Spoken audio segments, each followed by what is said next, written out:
Hi, everybody. This is the slide presentation accompanying our entry into the Robot Magic and Music Competition 2021. I'm going to talk a little bit just about our team, then I talk about the goals and approaches and some details. So first, I'm Canadian. I did my undergraduate in Canada. I studied in Japan for the PhD, and I'm working now in Sweden. And also helping is Vivek, who is a master student here at my university, at Halmstad University. And I'm sorry for the strange video. This is all I had on my computer. It was a joke done for a course using deepfake. The background of what we're interested in. The world is always seeing new, interesting technologies.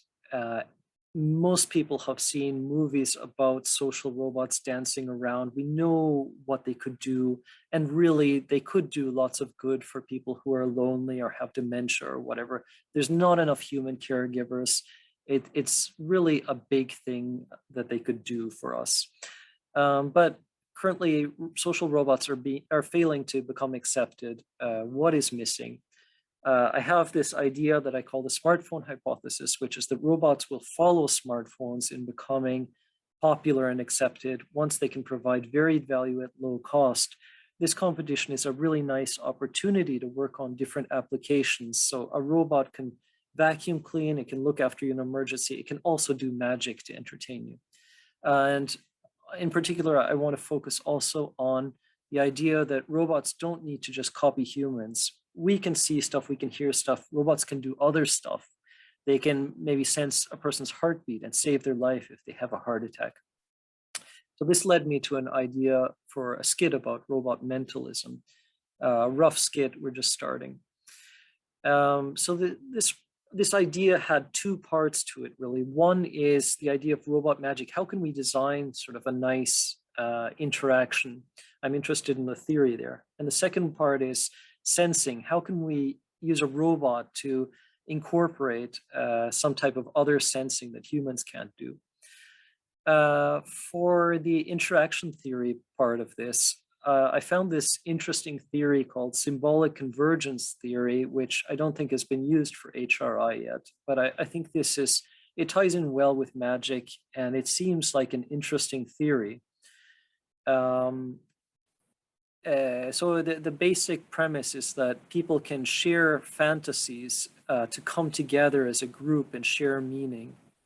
And I think that's quite interesting to follow up on. How can we incorporate this into some design? Well, I've gone ahead and I incorporated this into one of my previous designs for entertainment and playfulness. And that was used when thinking up this skit. The second question, multimodal tricks. I looked at 4 different modalities. The 2 main ones are thermal vision and ultraviolet, because we almost never have these modalities with social robots. And I came up with 2 tricks with that. So one is the hand in the box trick. I think you've seen this, hopefully.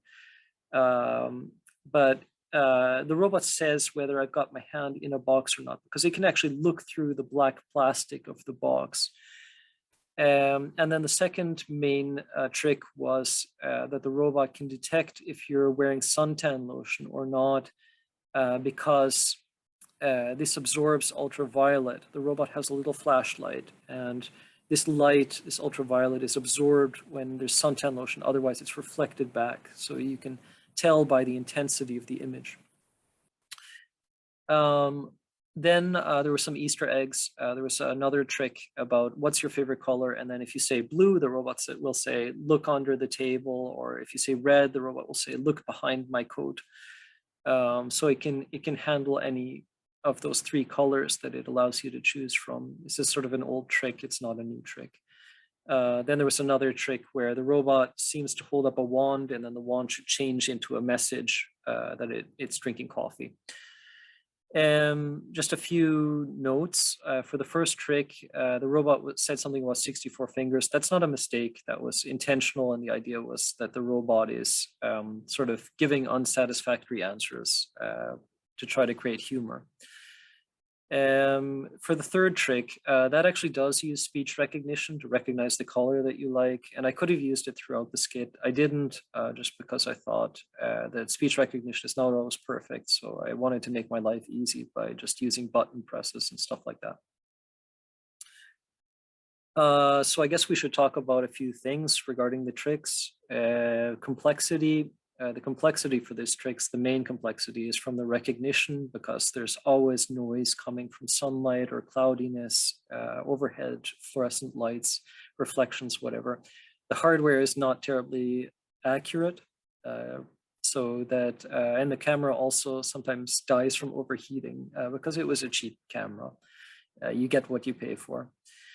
Integration of the thermal camera and robot was a bit difficult because the robot is set up in sort of a special way. So you have to get around that for ROS. UV was difficult because the robot needs to hold a flashlight, but then it's also difficult to get it the flashlight batteries. So hopefully that will work tomorrow in the final competition. Involvement of the robot in the trick. The robot does basically everything, all the important parts of the trick, but we do want the robot to interact. So it's been set up so that the tricks always have a human in the loop. Details, some extra details. I was using 3 computers. There's a computer inside the robot that handles low-level stuff. There's the desktop, which has a nice GUI and some programs for high-level stuff. And there's a Raspberry Pi that handles the thermal camera. So I used the Baxter robot because it's sort of big and easy to see and safe. And it's online, so that's also really convenient to use a big robot. It's got really lots of sensors. I just want to point out the main ones: the thermal camera on its head, and then the UV camera is on its chest below its display, and then it's got the flashlight in one arm. I'm using OpenCV, Ubuntu, Pocket Sphinx Festival, ROS, and there's a little bit of data about the thermal and UV cameras. Basically, the UV has better resolution.